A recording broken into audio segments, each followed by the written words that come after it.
Hey, nice Atypical Daydream t-shirt. Thanks. It's my favorite podcast. Mine too. But where can I get a t-shirt? It's easy. The link is in the show notes. That is easy.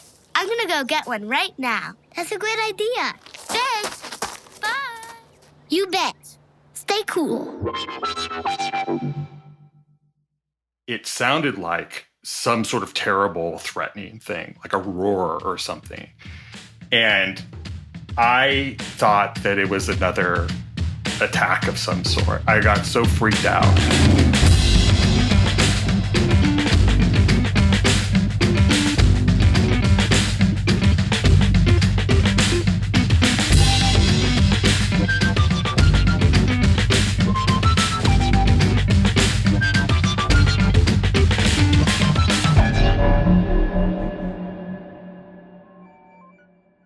Hello, my Atypical Daydreamers. Welcome to the podcast. Here we share road stories.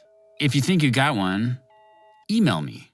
That's Josh, Josh, at atypicaldaydream.com. Let's talk. My guest today is my old pal, Robert Bell, or as I call him, Bob. He is a former New Yorker, and since I knew September 11th was coming up soon, I thought about him.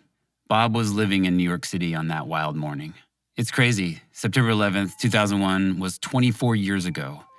And for myself, these days, it feels more abstract, more like a symbolic day of remembrance, similar to how I think about the attack on Pearl Harbor. So I decided to revisit that day and share my version of the story, once removed. At that time, I was working the night shift at a mastering studio in Hollywood. I would usually get home and stay up till dawn. That morning, I watched Werner Herzog's film, Aguirre, The Wrath of God. It's a film about a doomed Spanish expedition drifting down the Amazon River in search of El Dorado, the legendary city of gold. Now, spoiler alert, the final shot shows the last standing conquistador, Aguirre, alone on a broken wooden raft surrounded by dead bodies and a swarm of tiny monkeys. He's delusional, still obsessed with conquest, drifting toward certain death. So, as I was getting ready for bed, my phone rang. It was my friend Dave in Atlanta. Basically, he said, turn on the TV, they've hit the World Trade Center. There's possibly a plane headed for LA. Then came another call, a New York number. I picked up, it was Bob. I honestly don't remember the conversation, but I remember his voice, shaky, and him saying, everything's changed. Everything's changed. In today's episode, Bob takes us back to that morning, shares his perspective, and finishes with a bit of unexpected sweetness that unfolded a few years later.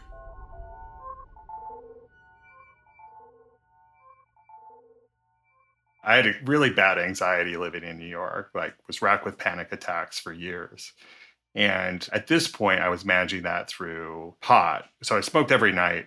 That particular morning, I was late to work because I had kind of just dozed through the alarm. So it was after 9 by the time that I left my apartment in Washington Heights and took the train downtown. And what I remember is a couple things. It was a really lovely morning. It was like that first morning of fall, really crisp and clear. A front had come through. I was reading the book Desperate Characters by Paula Fox, which always stands out in memory because it's such a New York book, and I love it. And the ride was really long, and we were going to stations that I didn't recognize. And that was weird. Trains get rerouted, though. It happens. So it wasn't that weird, but it was strange. We were taking a strange route, and the station that I got off at was not the one that I normally got off at. But I noticed there was a really long line to the PATH train to New Jersey. This is almost like 10 a.m. at this point. And that's weird. How many people are taking a train to New Jersey at that time of the day? Again, I have this sort of marshmallowy sort of pot haze that I'm living in. So it all just sort of rolls off of me as strange, but it doesn't add up to much. And then I step out on 6th Avenue, I'm on the shaded side of the street. I can't see very much. I go in and I grab a coffee at the bodega, and I step out and I look across 6th Avenue, and I see this crowd gathering and kind of looking up at the sky in the sunlight. And so I cross, and that's when I saw both towers were smoking. You could see very clearly down 6th Avenue, the two towers, both of them are burning. And that's just something you can't really wrap your head around, right? Like, what is this? My office is right there, almost at the corner. I walk in, we have, a door guy, and we have like a little newspaper kiosk on the first floor. And I start talking to them, and I'm like, what is this? And they tell me that it's an attack. At that point, everything's really blown out of proportion, exaggerated, which is interesting because this is 2001, obviously. This is before social media. And yet somehow there's this rumor mill that gets cranked up right away. Some of what they told me was accurate, like that the Pentagon had been hit. But some of it was like the White House had been hit. And, it went further than what had actually happened. And so I remember getting in the elevator. I didn't think of terrorism, not on that scale. Like, as I understood terrorism from watching the news growing up, it was like bombings in London, or, it wasn't actually like flying planes into buildings. That was not something that I would have thought of heading up to my office on the 23rd floor that day.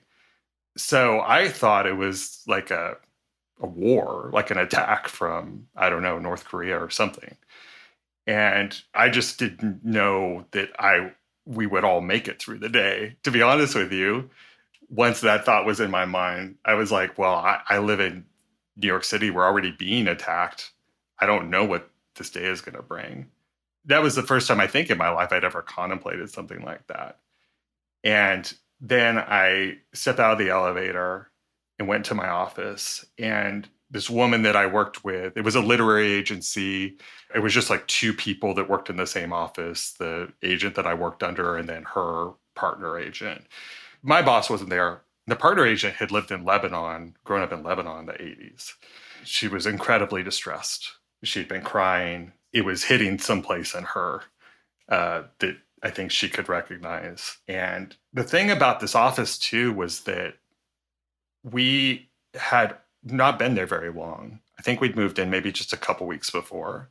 A crazy coincidence that we did move in there the time that we did, because it looked out onto downtown. It was on the 23rd floor, and you could just see all of downtown clear as day. So it was a perch to watch what was going on. And so other people from that floor, from other offices on that floor that didn't have the same view, they came into the office and they joined us. And that was an interesting study in humanity for me, because as people came in, they all had different reactions. And some people joked about it. It was their way of coping with it. Or they were flippant, in a way that, I understand it, and I understand how everyone has their way of sort of coping with something as unimaginable as that. I, of course, am trying to call out to people that I know. I had a girlfriend who worked on the 14th Street, so she was a little closer. I think I might have tried to call my parents too.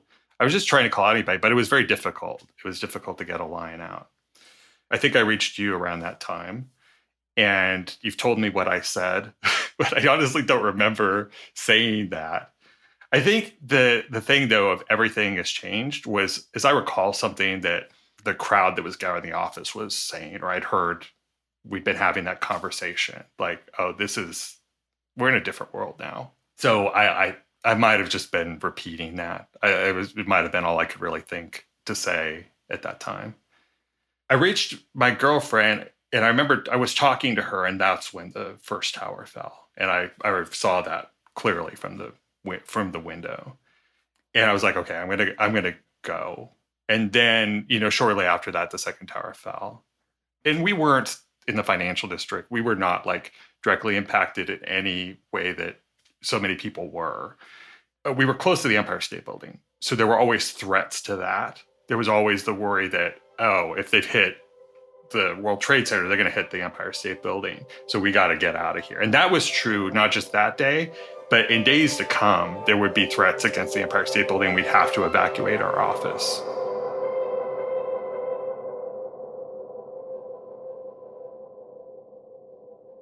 So ended up leaving the office, walking downtown to meet up with my girlfriend and one of her friends who worked nearby or worked with her.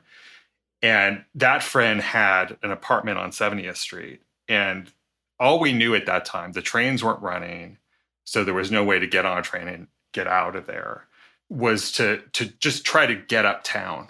You know, if there were going to be any more attacks, and we thought that there might be, they would be downtown. So just get up to, I think it was the Upper East Side where the friend lived. We spent hours walking up to like 72nd Street or wherever she lived. I remember just thinking like, you know, again, things had changed, but maybe my life had changed too. Like the world had changed, but I didn't know also how I would emerge differently from all of this. And I remember thinking about that as I walked uptown. Like, what is this going to mean for me and for, you know, the life that I'm living here? You know, it was a pretty uneventful walk, except it was just a long walk on a very nice day. Aside from the attack, it would have been a lovely day to take a long stroll. I mean, it's hard to encapsulate all of it, right? There's impressions that I have because it did change everything. It did change New York. There was a sense, you know, as I think there often is after a tragedy, of like coming together. People were really nice to each other in a lot of ways. There was a fellow feeling that you could sense. I also remember, you know, some anger too at obviously what had happened, maybe what we had done to make that happen. Some people were ranting about that on the trains and stuff, and a ton of paranoia. The whole anthrax scare happened shortly after that. A definite threat that you felt, a paranoia you felt around. I also remember the office was on the same street as one of the major firehouses. And it was the firehouse where I think his name was Father Michael Judge was from. And he was killed that day. That's a story that's been often told, that he took off his helmet to pray and was hit over the head with debris and killed. And I remember going to his wake. It was just open to everybody. And I remember seeing his body in the casket. And I remember looking around me and seeing all the firefighters who'd been down at the World Trade Center and survived it, and just how beaten up they were. They all looked like they'd been through a prize match. Like they were black and blue. And they were just sitting there like stunned, you know. I think sometimes I have a hard time these days, you know, when tragic things happen, like with the floods here in Texas. It's hard for me to engage with it. And I feel bad about that sometimes. You know, like I work around a lot of people these days who, you know, are out there and they're helping with the rescue work and they're donating, they're talking about it. And I think that's wonderful. And I feel almost a sense of guilt that I just shut down. And I think it's because of this experience. Like I felt so much in the middle of it, even though, again, I wasn't downtown or anything when it happened. But I mean, I remember walking for weeks past the walls of pictures of people whose families were looking for them. It was just heartbreaking. I mean, I know that in terms of my own mental health, it wasn't great for a while. I remember one particular moment in Washington Heights. There's the museum called the Cloisters, and it's very quiet and it's above the city. It's like the highest natural point in Manhattan.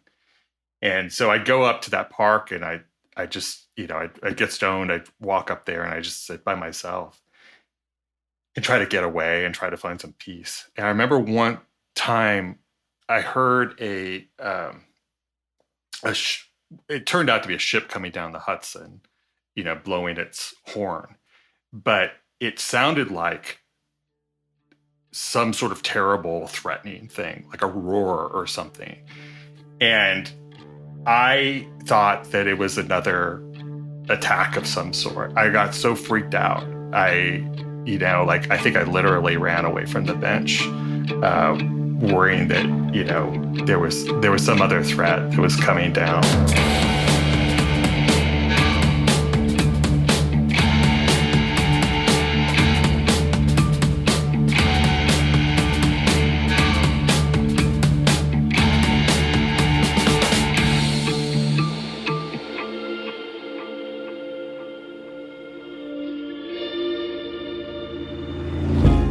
Hey, it's Josh. Hope you're enjoying the podcast. And if so, are you wanting more road stories? Well, good news. I've got you covered.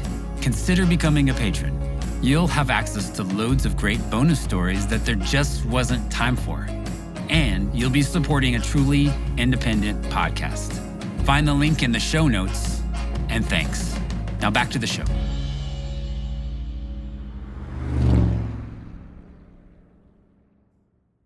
I was studying at City University of New York. I was just finishing up my master's in education. It was, I think, the hottest day of the summer, as I recall it, at least in my memory. I was with some folks that I was going to school with who were also teachers. And, we were heading back home from summer classes or whatever. And as we were heading back on the train stopped at a station. The doors were open when all the lights went out. And if we had been in the middle of a tunnel, it would have been a totally different story.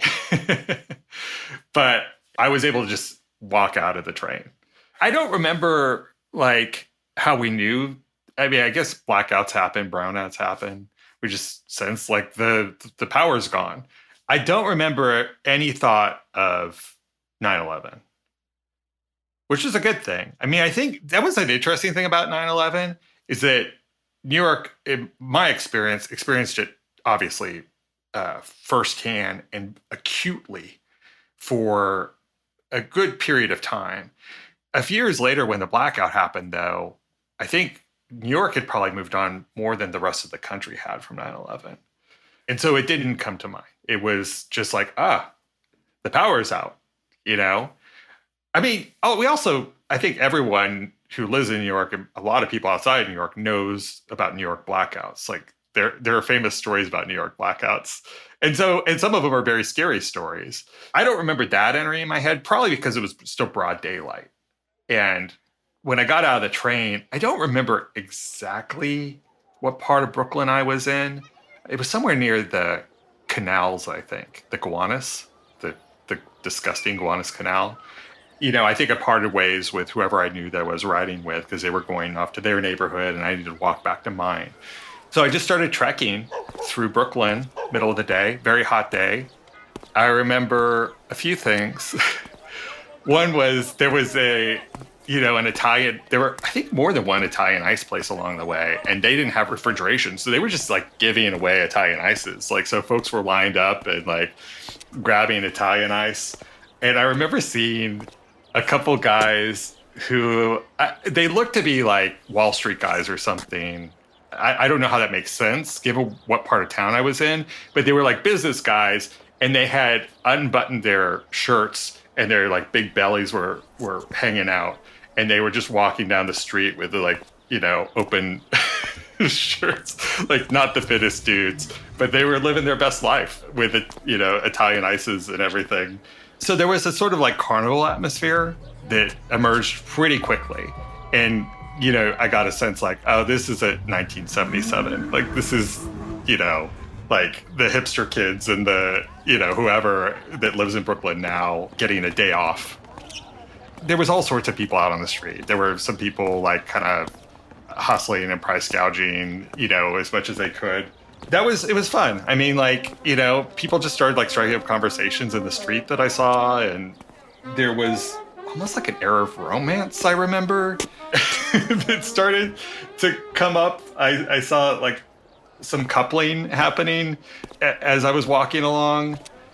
I think I was either engaged or married at that point. I don't remember. But she was in Manhattan, so she didn't have a way back. So it was just me by myself for the rest of that day.